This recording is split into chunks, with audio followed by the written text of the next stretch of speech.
continue onwards and upwards with our integumentary system.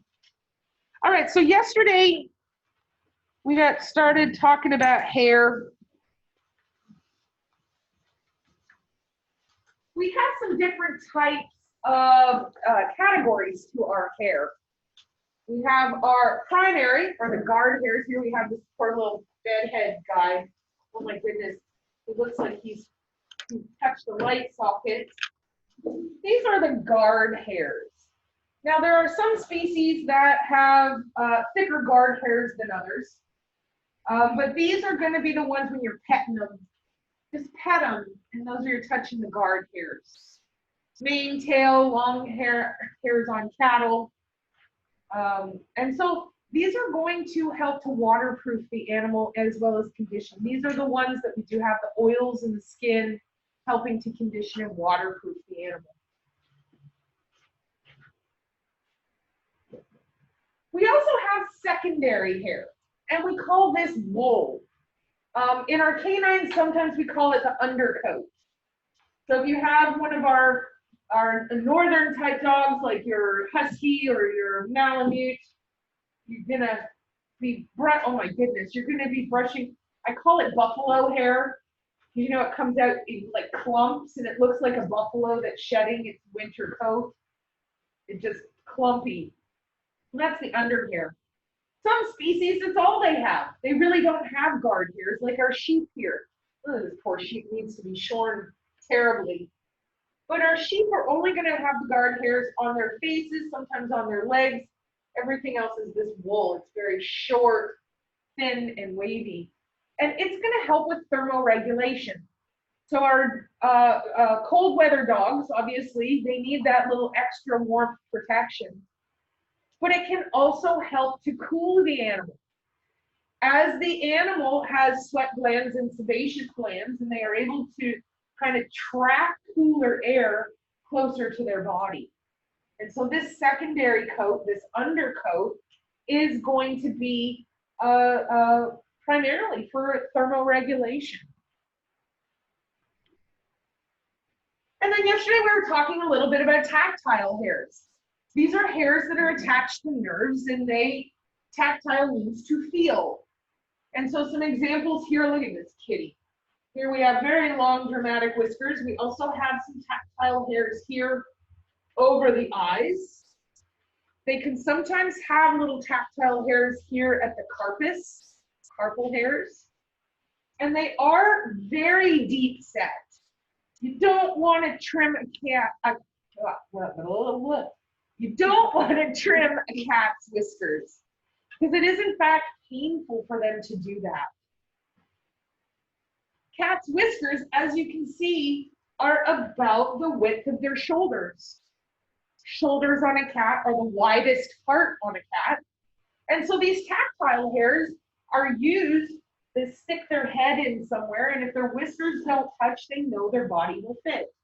And I think we talked a little yesterday, we have these poor little cat breeds that don't have whiskers or have stunted whiskers, like our curl, our American curl, the Devon Rex, Cornish Rex, of course your Sphynx. Sphynx doesn't have any. And they get stuck. I had a relief vet who I'm still friends with to this day, Dr. Rock. She's amazing. And she had, still does, a Cornish Rex and the Devon Rex. Remember, those are the ones that they have like a really super wavy coat, stunted whiskers. And she had one named Soda Pop, cat's name was, and he would constantly get stuck. Like he'd go in the area right, between like the stove and the cabinet, and he'd get stuck, and she'd be searching for him, and she would just hear, and she'd have to go searching, and he'd been stuck because he doesn't have those whiskers. We also see these tactile hair in like rodents, right? For the same reason, to make sure that their bodies will fit. So each hair is what we call innervated. And what innervated simply means is that it has a nerve attached to it for sensory perception.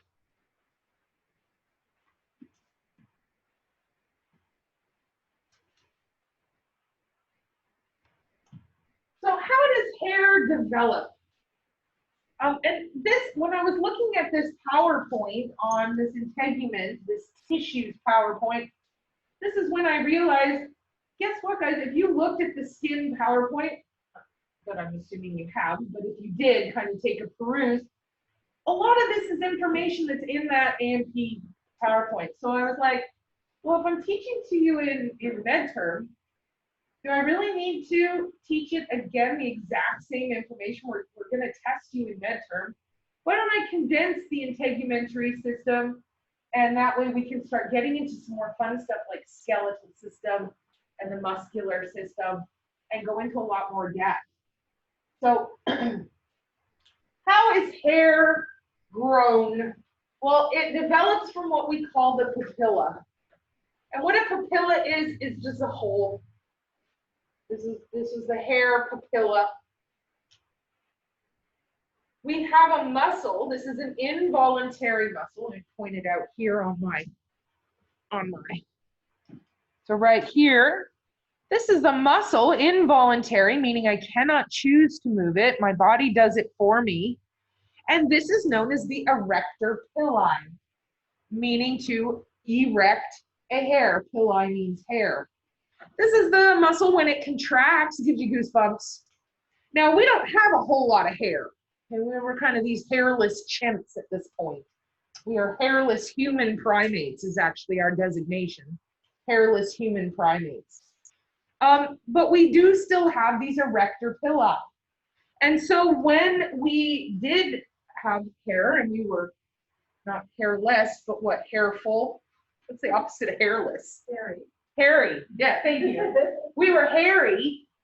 What these hairs do is when they stand up, can happen for a couple of different reasons. Could be aggression. We see that in the hackles of our dogs. We see that when our cats get puffy, they get bigger.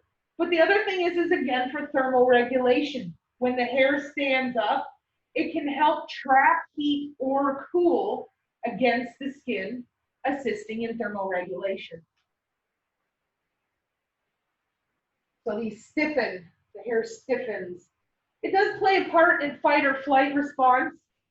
So when you are startled, you get goosebumps. Sometimes you even get, if you ever had the hair on the back, they say the hair on the back of my neck stood up. It's literally what's happening. And this is a remnant, although you have to be pretty startled to have this happen. This is just like a dog raising its hackles. It is a fight or flight, just an evolutionary trait. That's it.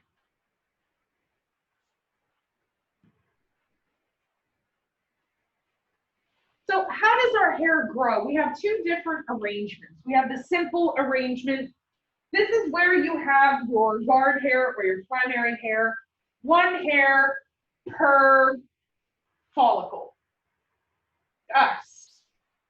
I can select one hair. I'm not going to because it hurts. But I can select one hair and pull it out, and it's one hair per follicle. But I can also have some species have a compound hair growth. This is going to be where I have more than one hair in one follicle. Holy smokes, does anyone in here have a chinchilla? Has anyone ever petted a chinchilla? Okay, so a chinchilla, for those of you that have never had the opportunity to pet a chinchilla, although honestly I'm a little traumatized from childhood in chinchillas. I am. I'll tell you that in a second. When you start petting a chinchilla, they're so soft you don't even know that you've started to pet them. And their hair is compound. But instead of 2 to 5 primary hairs, they could have 7 to 15 primary hairs in every follicle. That's what makes them so soft. And that also is why you don't get them wet.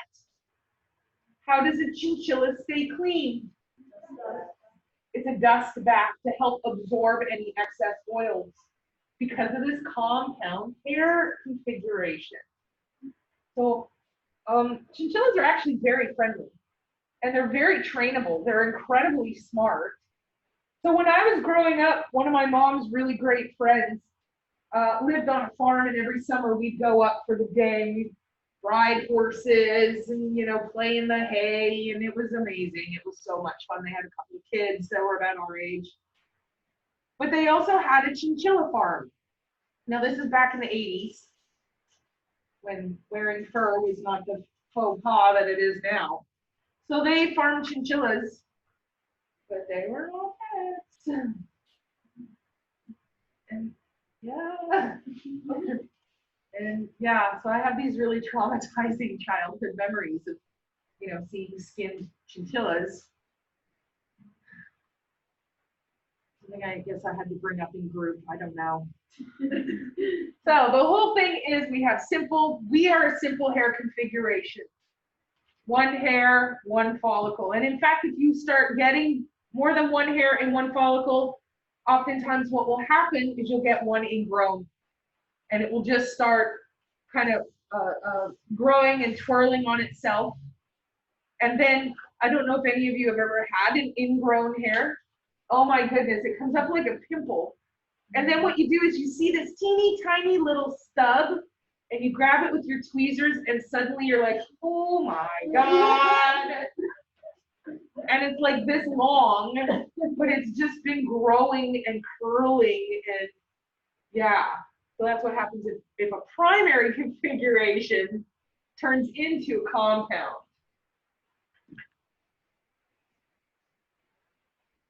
Hair color also varies.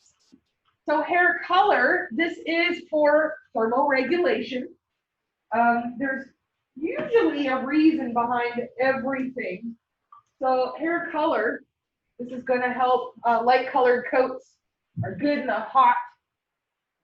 They're very cool. We could see it as camouflage. In fact, we have some animals whose colors change dramatically depending on the season. There's a little Arctic fox. Oh, they're adorable. But the Arctic fox in the winter is white. The same Arctic fox in the summer is a mahogany brown. They change their color based on the season. This is to help from camouflage. Here we have an Abyssinian. Learned about this guy. His hair color is very specialized, and it's called a Judy or a Gaudi, depending on who taught you. I don't know how Ms. Regalia pronounces it. How does she pronounce it? Do you remember? A Gaudi? A Goody? Yeah, I've always said a Judy. But what this is, this a Judy or a Gaudi, whatever. Tomato, tomato, potato, potato. But what this is where we have bands of color as the hair goes towards the tip. And so depending on the angle that you're looking at this animal, it can appear to change color before your eyes. That's usually. Shedding is the process of losing hair. I don't think I'm telling you guys any shocking information at this point.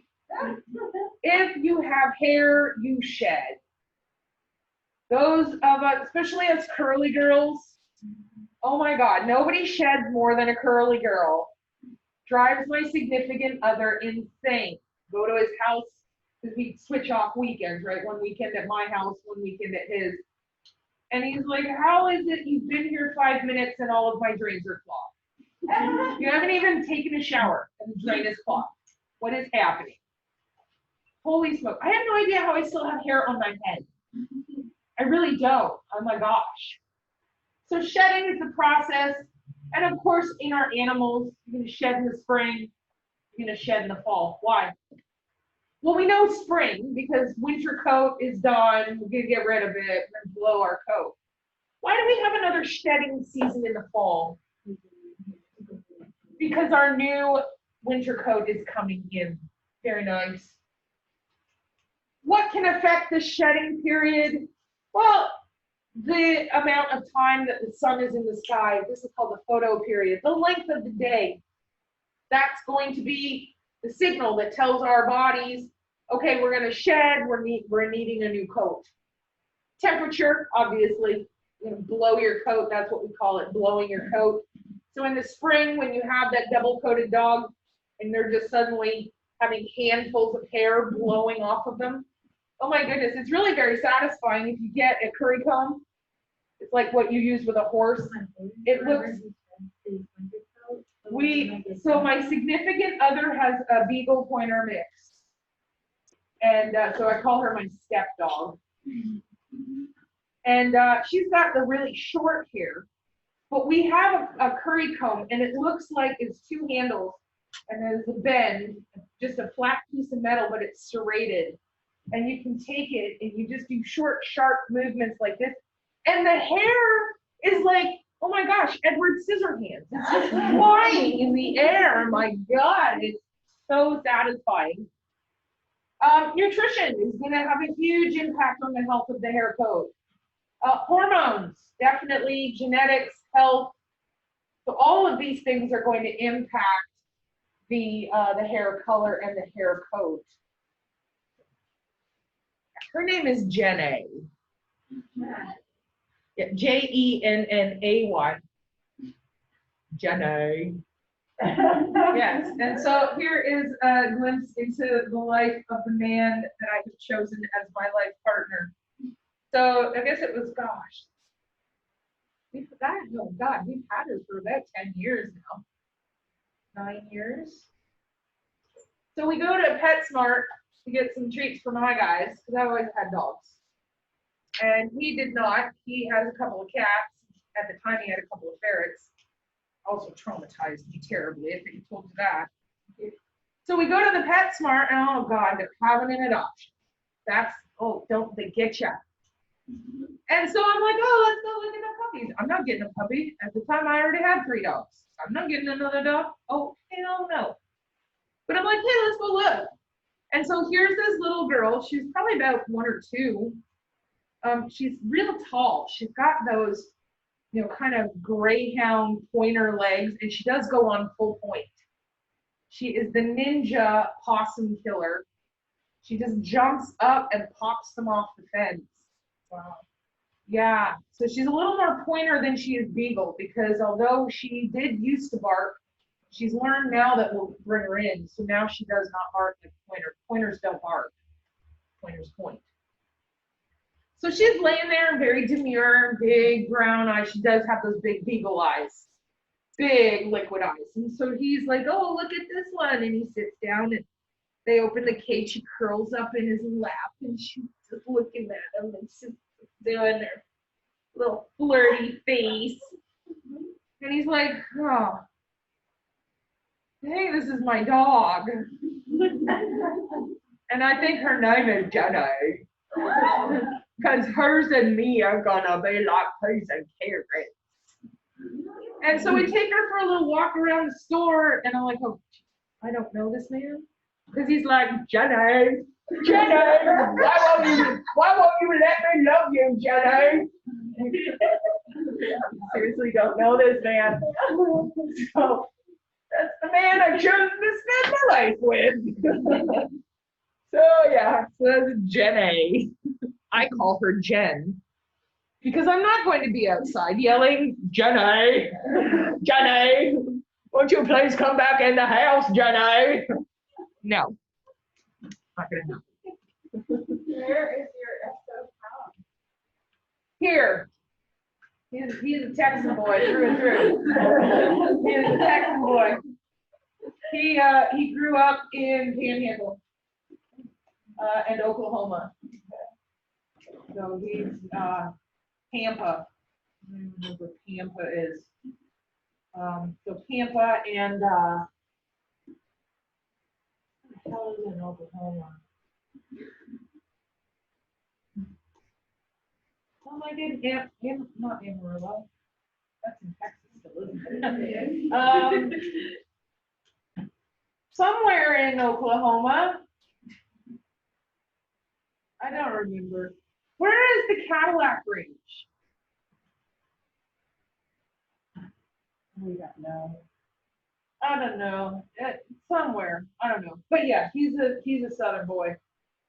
Through and through. All right, so Gunnar, it just makes it that much worse, Gunnar.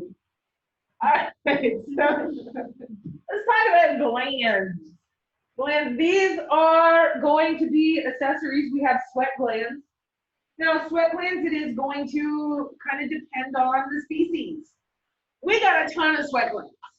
We as humans, we just sweat out of everywhere. We're leaking liquid constantly. Horses. Horses are very similar to us where their entire body has sweat glands. You can see here this horse has got the sheen. Dogs and cats, however, don't. They don't have truncal, meaning on their body, sweat glands. They do, however, have sweat glands on the pads of their feet.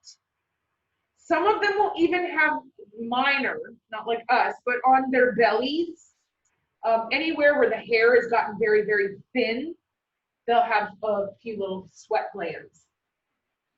And any sweat that they do sweat, our dogs and cats, it's going to be masked by the hair. But if you've ever, so everybody in here who has a dog has probably experienced this at some point, especially if you're younger dogs. They go outside and they're playing. You take them to the dog park. They're playing. Get them back in your car. Now they're not dirty, but they have that sweaty dog smell. They don't look wet, but you can certainly smell it. Horses are going to sweat in much larger amounts.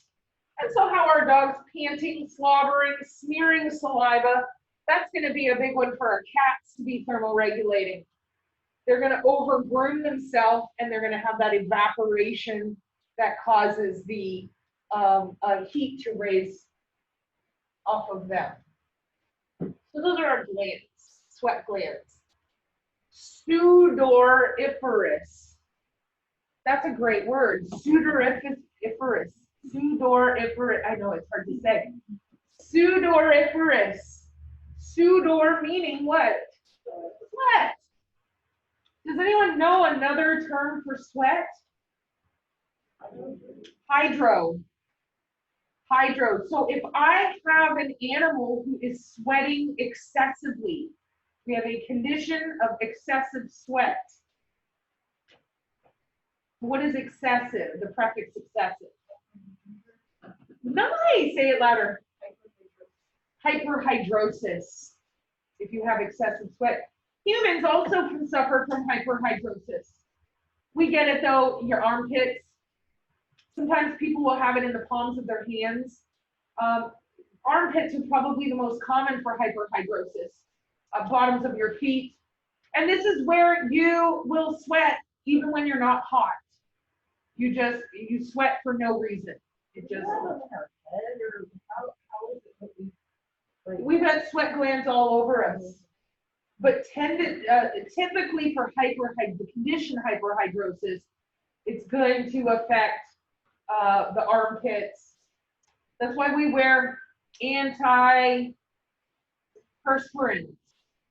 to help prevent perspiration in the areas that have the greatest scent glands. Our armpits. Armpits are just scent glands. It's what gives us our smell, and then we cover it up.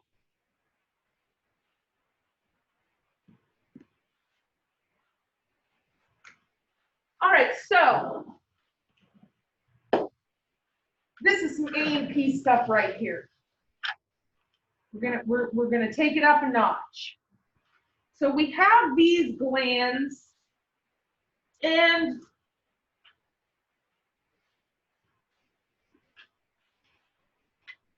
I'm trying to figure out how I want to do this. All right. Let's talk about different types of glands. We have these apocrine glands. The word apocrine is simply referring to how am I releasing stuff from the gland. The gland is producing actually the cells. We just talked about cells. Cells can produce stuff. That's kind of their whole point. The cell produces something. How is it It's accumulating in my gland. How is it being released from my gland? Apocrine gland. I'm going to draw it on the board first, and then I will draw it on the PowerPoint. So here is my gland.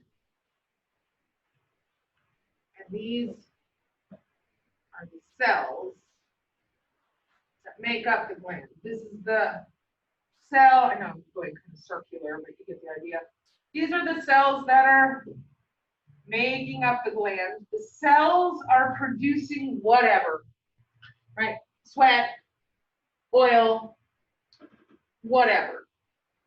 And that whatever is accumulating here, the gland. The word apocrine means, how are we getting this out? Apocrine, we're just going to have a little flex, and it's just going to excrete the stuff out like this. We also have some cells, although not on here, we have some cells that are producing, but instead of a contraction, secreting whatever it is this gland has now created, some are going to release the tops of their cells. This is what has the stuff, and the tops of these cells get released. Those are known as merocrine. We also have some that are full cells. Those are holocrine. So all we're talking about here with this apocrine gland is it's secreting stuff to the outside. We also have exocrine. These have a very coiled structure like our sweat glands. So apocrine glands, these are going to have very strong smelling like our oils, musk. Exocrine glands, these are going to be more of our sweat glands. So in our dogs and our cats, these are going to be found on the foot pads. So here I have a picture, and here we can see, here's an apocrine gland. So this is going to be my oils, and you can see here how it is connected to the follicle so that this oil is now able to coat the hair. Here I have my exocrine, my more sweat gland that is not connected to this follicle, and it's going to release this watery substance onto the surface.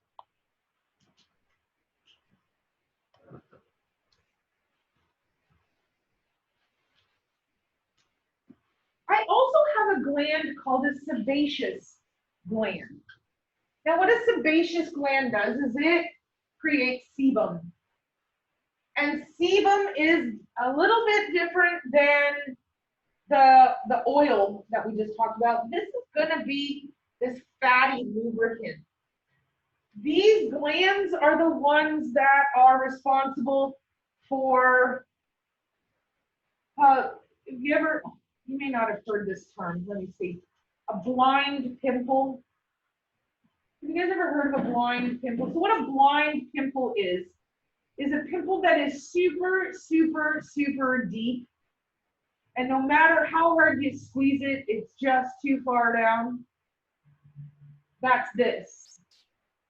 These sebaceous glands can get plugged, and it's still continuing to create the sebum, and it just accumulates and accumulates and accumulates and accumulates until you form a cyst. Dogs and cats, actually schnauzers, are super prone to these sebaceous cysts, and they are so satisfying. Oh, nothing better than a sebaceous cyst. Oh, they're amazing. Because what you're going to do, okay, let me do this. I'm going to say a name. Some of you are going to know who I'm talking about. Dr. Pimple Popper. Yes, that's me. Oh. So Dr. Pimple Popper, what she is You've seen the ones, oh, she's fabulous. Oh my God, they're so satisfying. She makes the cut, right? And she squeezes out all the cheese. But then, she goes back in and there's like a secondary little sac and she'll cut that out. That's the cyst. Because what's happening with these sebaceous glands is when we get plugged right here. And this is still creating sebum, because it's always creating sebum. Because its whole point is to help spread the sweat and condition the hair and act as a territory marker because it's musk. But it's still forming, and your body is like, oh, yeah, I don't like that very much. And we certainly don't want this starting to leak out here.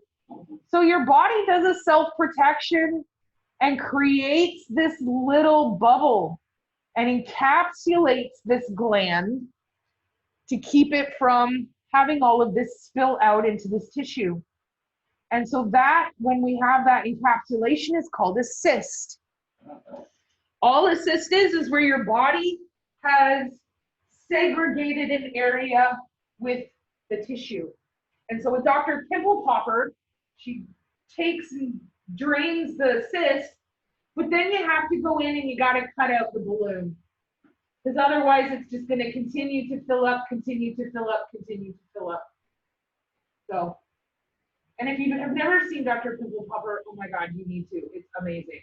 You see the one where the lady had all those things on her head and it was almost like, they were like the size of eyeballs being popped out. Yeah. So gross. I like the ones that are super liquidy are fine. They're okay. I like the ones where they are reaching in with the forceps and they're like pulling out chunks. Yeah. And then they grab it and they'll like just tease it out and like this ginormous chunk, and then there's this just empty hole. Oh my God, it's absolutely amazing. Oh, I love them. Yes, the blackheads are so awesome, but those are not the. I know, it is so satisfying. Those blackheads are not going to be part of the sebaceous gland. So our sebaceous gland, so these are going to be a holocrine gland, and holocrine is the way that we are removing the substance, and holocrine means that the whole cell is being released. And remember that holocrine, whole. The whole cell is being released.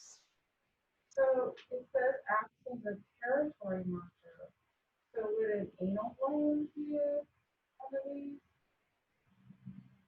Not really, huh? It's not anal glands, but these are going to be more circummoral glands on the lips of cats when they rub against you.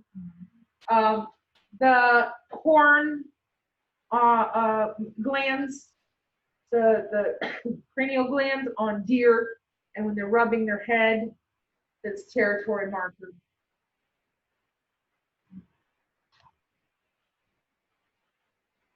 Oh, yes, it is anal glands. I didn't think it was a part of the sebaceous, but this is saying that it is. So we have circummoral. These are the names of the lips that are not the names of the lips, the names of the glands that are found on the lips of cats.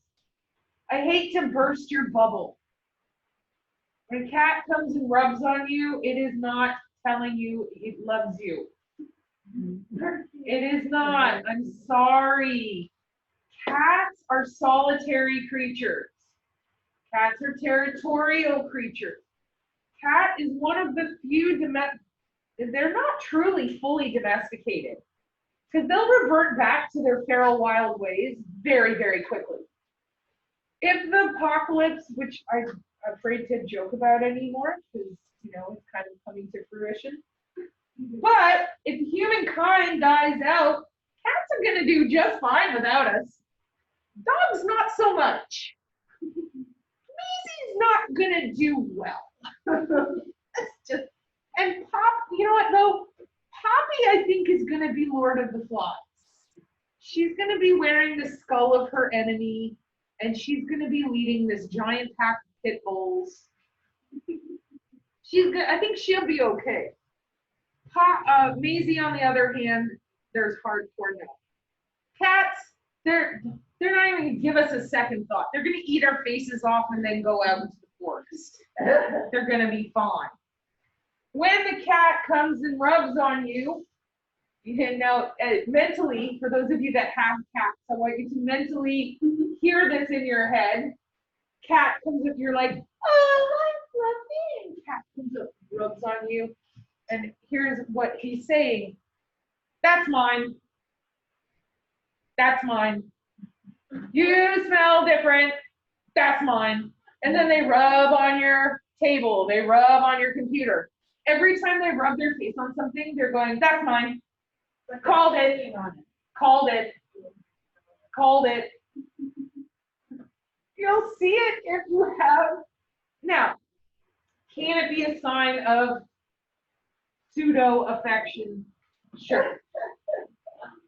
But like you'll have a cat go rub on the dog. And then what does the other cat do? Rubs on the dog. And then the first cat rubs on the dog. They're having an argument. That's mine. No, it's not. That's mine. I did it first. That's mine. I called it. Didn't call it. My smell's on there last. Nope, my smell's on there last. That's what they're doing. My dog, he runs from my cat. He'll do that. They'll go in between his legs and just start rubbing themselves under him. He's like, I've had enough. So he just sits down. Yeah, they're mentally, you can hear them arguing, saying, called it, called it. What about when two cats are doing it to each other? So as I said, it can be, I hate to say affection, but I mean, cats can show something akin to affection. So every time they rub, and if they are, you know, roommates, they're claiming each other. So yeah, those are circummoral glands. You have your horn glands. As I just said, here we have our goat. And goats are disgusting, by the way. Goats are so gross, especially male goats. Rams are gross. Rams are awful. Is it a ram in a goat? A billy. Thank you. I'm thinking of sheep. Yeah. Billies are disgusting. And so the sebaceous gland that they secrete out of their horn glands is super thick and super smelly. And they will rub it all over you. It's disgusting. Yes. They also, I yeah, have some at home, and I just walk by. I don't even touch it, and it smells already on me. yeah, you'll smell it.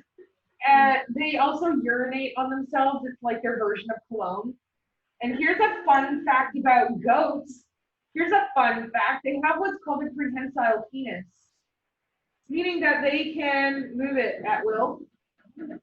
And so we had, when I was in college, we had large animals on campus. And so we would go out, we had to wrangle up the goats. We had cows and horses as well. And you were taught never ever, we had to wear these one piece, they're called dickies. And it's a one piece jumpsuit. That was our uniform for a large animal. And we were taught, don't ever tuck your boots in. Don't tuck your pants in your boots.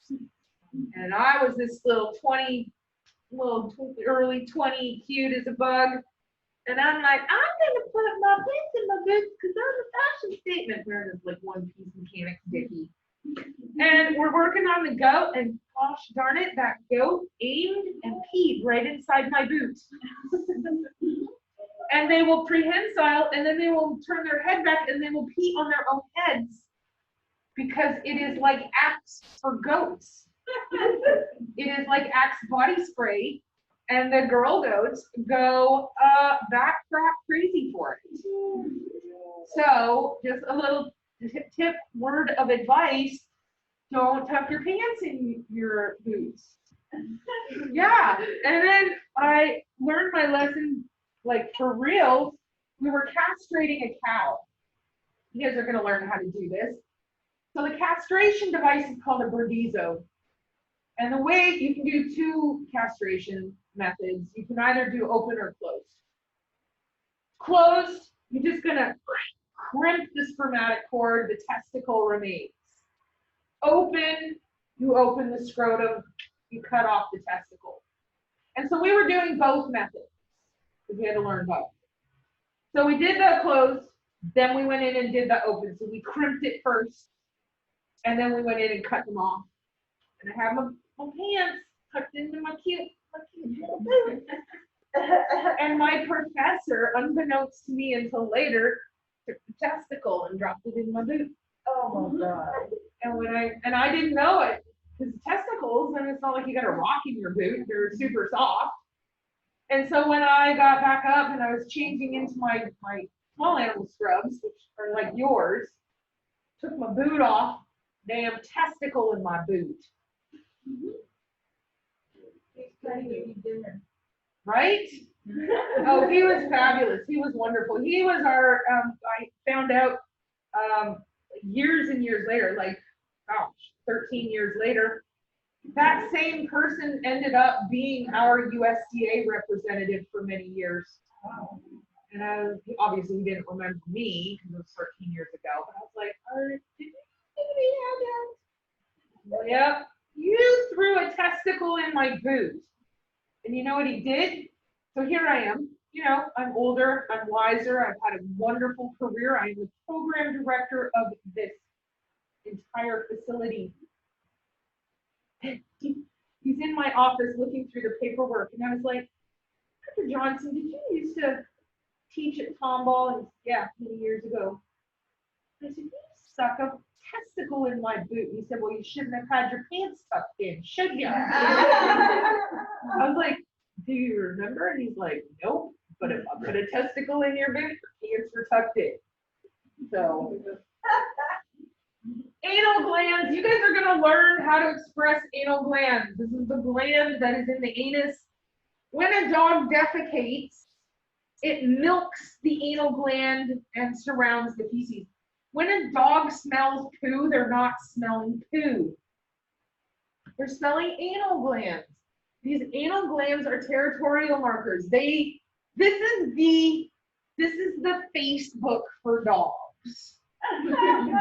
Or InstaChat, Gram Talk, whatever you guys are using these days, I have no idea.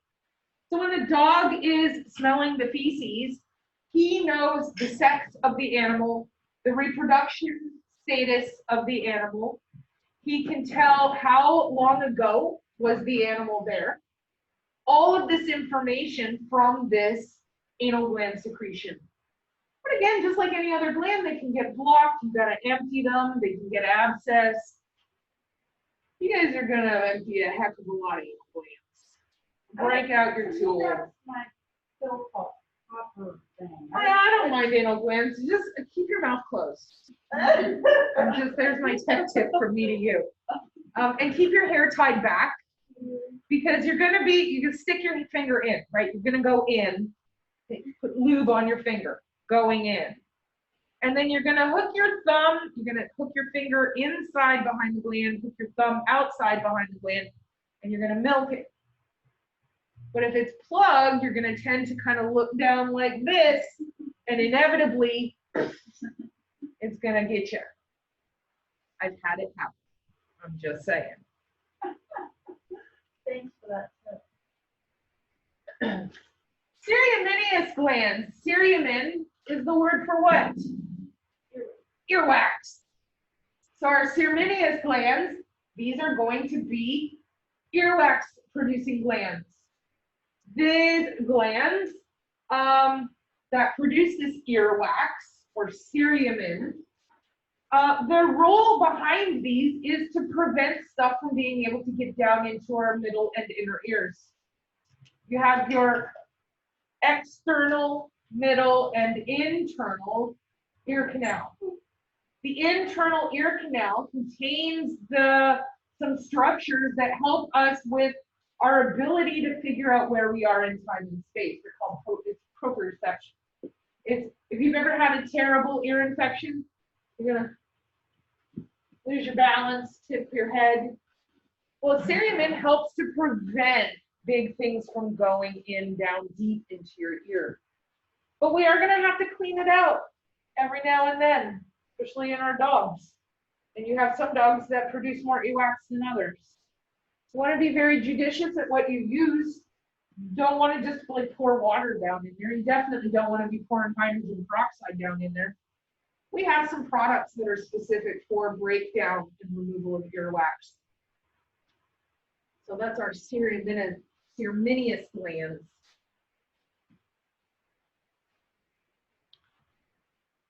Some more accessories of our integument: nails, claws, and hooves. So these are just like our fingernails. The difference between these nails, right, we have nails, and claws, if you look at your fingernail and then if you imagine it pinched on either side, making it a triangle, that's claw. It's exactly how our cats and our dogs' claws are created. Hooves. Hooves are the same. When a horse is standing on its hoof, it is standing on the equivalent of our fingernail. You guys are going to learn how to appropriately cut these nails. Now you got to be very careful because they do contain blood supply and nerve supply.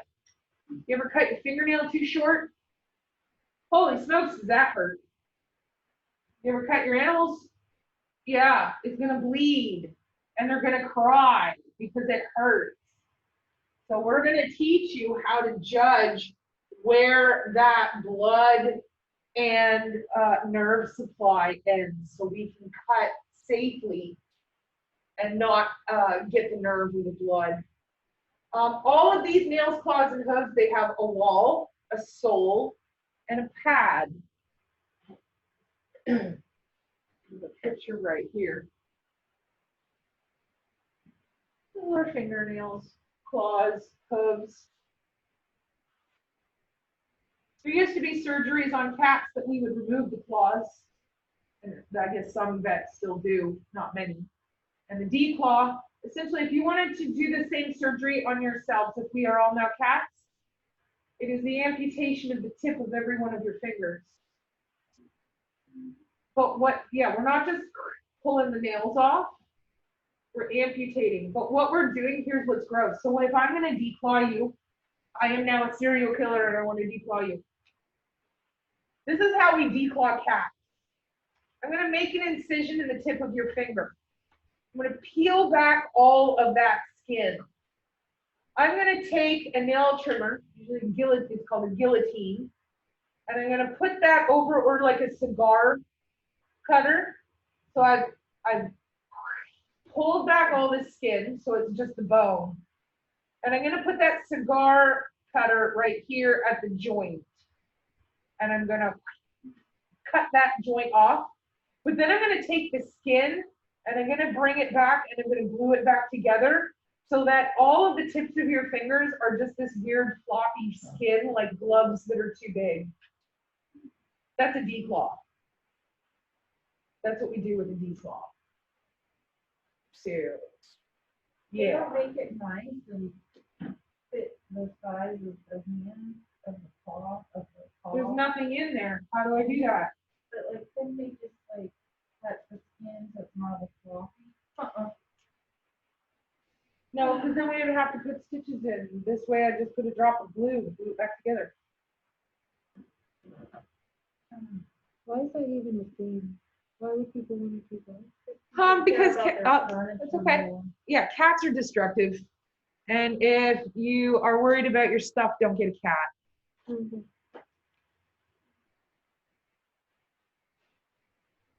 All right, so wall, sole, and pad. The wall is going to be the nail itself, the hoof, or the actual claw.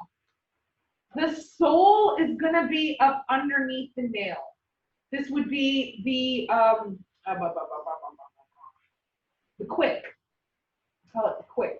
That's where our blood and our nerve supply is. And then the pad is the equivalent of our fingertip. So what we're talking about is the structures here. The wall, if I peel my fingernail off, that is the sole. And then of course we have the pads. Depending on the species, these, all species are gonna have these same structures, a little bit of a different configuration. Here we have the nail, right, of our dog. This is the wall. Underneath with the quick, that is the sole. And then of course we have our pads. In horses, those of you equine enthusiasts, the pad on the hoof is called the frog, and it acts as a shock absorber. It's the thing that can actually get a little bit of infection. And so you got to make sure you're keeping it clean. So those are the three terms: wall, sole, and hoof, or hoof pad.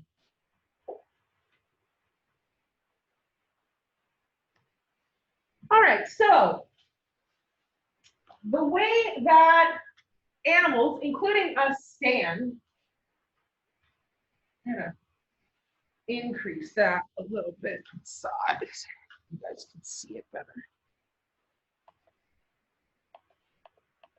There we go.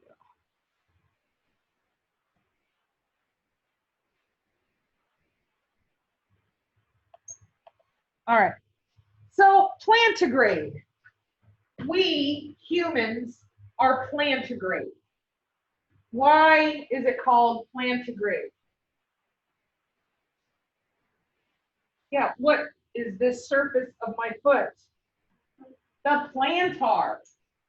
So when I am referring to a plantigrade myself,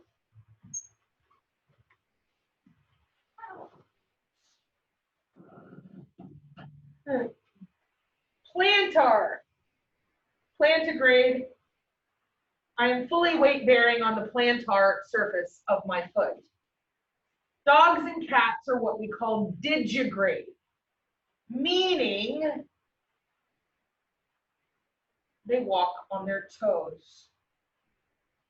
So the configuration, this animal right here has gone from digigrade to plantigrade. This right here is the equivalent of my heel.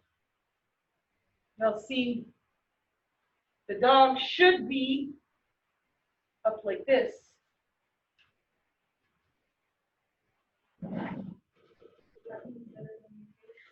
No, this is considered a terrible, it's called neuropathy. And it's a symptom of some other condition. Undulates, the hood in animals are visible when standing, meaning what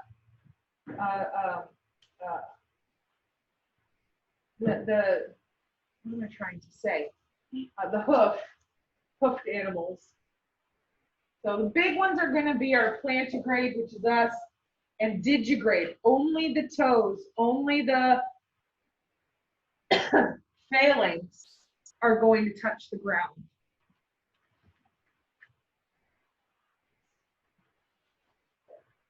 So here, this says bear, but just pretend that's human. So you can see here's the heel right here, and the toes and the foot. This is a human configuration for the foot.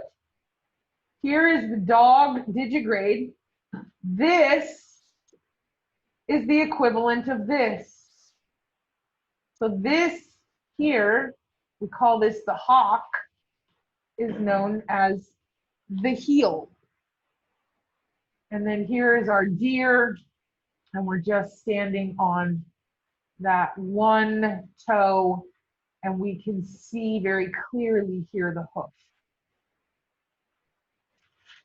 Speaking of,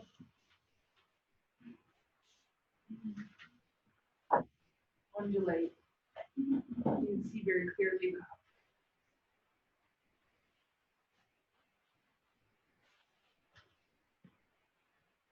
Dew claw in our cats and dogs correspond to our thumbs. They don't serve any purpose for most of the breeds.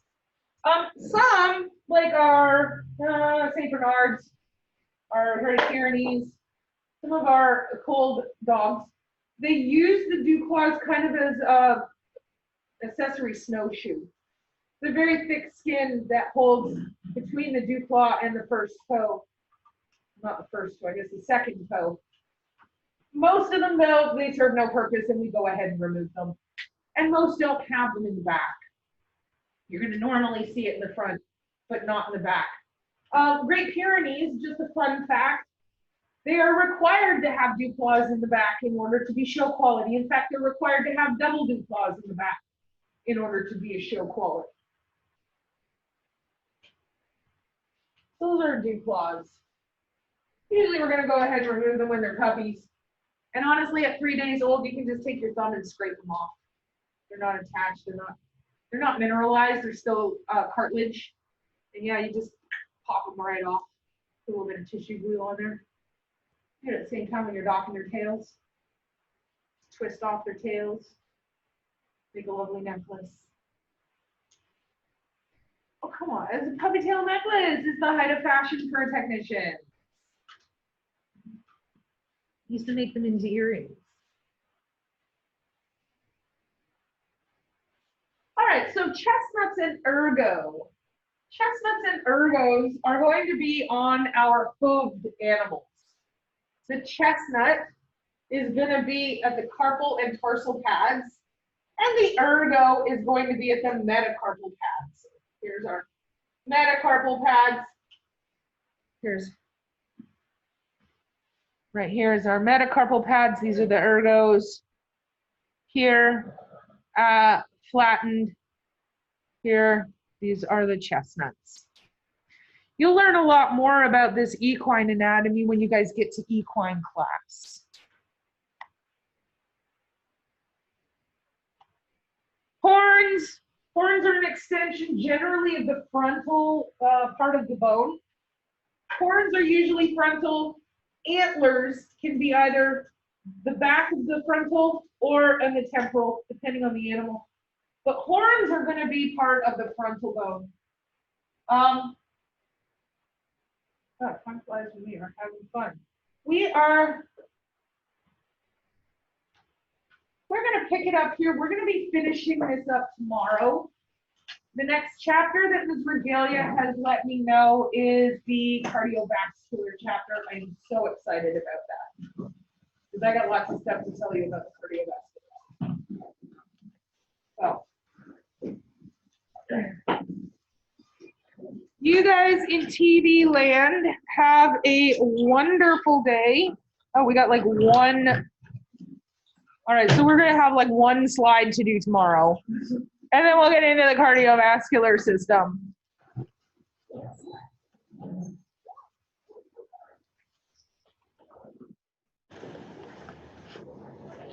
All right, you guys in